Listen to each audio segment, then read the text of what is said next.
حضرت عمر بن عبدالعزیز رحمۃ اللہ علیہ کے والد مصر میں ہوتے تھے، اور جناب عمر بن عبدالعزیز حضرت صالح بن کیسان رحمۃ اللہ علیہ ایک محدث تھے، ان کے پاس مدینہ طیبہ میں تعلیم حاصل کرتے تھے۔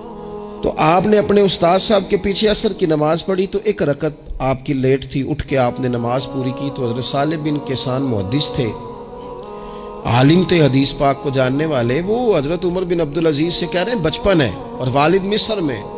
انہوں نے پوچھا بیٹا کہاں تھے نماز میں؟ ایک رکعت میں نے دیکھا کہ آپ نے دیر سے نماز پڑھی ہے۔ تو عرض کرنے لگے میں حضور کنگھی کر رہا تھا۔ بعض بچے آئینے کے سامنے کھڑے رہتے ہیں، پھر بڑی بڑی دیر ہی کھڑے رہتے ہیں۔ کنگھی کر رہا تھا تو ذرا دیر ہو گئی۔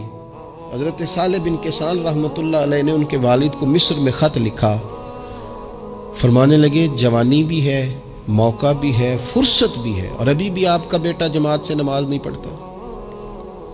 مصر میں خط گیا۔ آج جب میں نے پوچھا ہے تو اس نے کہا میں کنگھی کر رہا تھا۔ اتنے معمولی سے کام کے لیے اس نے تکبیر اولیٰ چھوڑ دی۔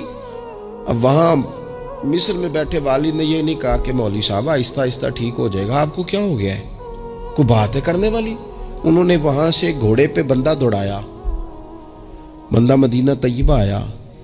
اس نے کہا جاتے ہی عمر بن عبدالعزیز کو لے جانا حجام کے پاس اور اس کے سارے بال اتروا دینا، اور اسے کہنا پتر جن بالوں کی وجہ سے نماز رہ جائے ان بالوں کو سر پہ نہیں رہنا چاہیے۔ تیری جماعت کی رکعت رہ گئی پتر، اتنا بڑا کام، اللہ کے حضور حاضری کا موقع تھا۔ پھر اس کا ریزلٹ کیا نکلا؟ حضرت عمر بن عبدالعزیز بادشاہ بنے۔ 39 سال عمر میں انہوں نے پوری امت کو خیر سے بھر دیا۔ حشام بن عبد الملک کے بھی 11 بیٹے تھے، جناب عمر بن عبدالعزیز کے بھی 11 بیٹے تھے۔ حشام جب دنیا سے گیا تو ہر بیٹے کو 10 لاکھ دینار آئے، اور جناب عمر بن عبدالعزیز جب دنیا سے گئے تو 11 بیٹے تھے اور 6 دینار تھے۔ اور جاتی دفعہ کہنے لگے پتر اپنے باپ پہ شکوہ نہ کرنا، تمہارا باپ بزدل تھا، 2 رستے تھے، یا تو میں اپنے لیے جہنم کٹھی کرتا اور تمہارے لیے جائیداد بناتا، لیکن میں بزدل تھا، دوزخ سے ڈر گیا، میں جائیداد نہیں بنا سکا، اپنے باپ کو معاف کر دینا۔ تو بچے کہنے لگے ابا جی ہم جس گلی سے گزرتے ہیں لوگ اٹھ کے کھڑے ہو جاتے ہیں کہ نیک باپ کی اولاد جا رہی، اچھے باپ کے بچے جا رہے ہیں، ہمیں کوئی ضرورت نہیں جائیدادوں کی۔ وہ شخص جو یہ بیان کرتا ہے نا کہ 6 دینار چھوڑ گئے تھے، وہ کچھ کفن دفن پہ لگ گئے، کچھ اور کسی کام لگ گئے، 6 دینار کل بچے بچوں کے پاس، 11 بیٹوں کے پاس۔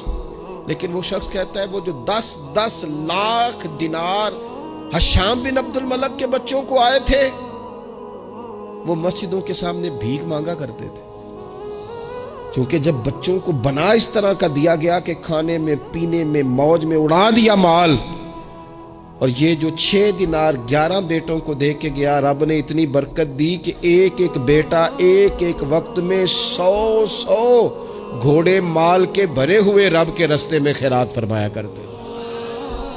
اصل دولت اولاد ہے، اصل دولت اس کا اخلاق ہے، اصل دولت اولاد کی اخلاقی تربیت ہے۔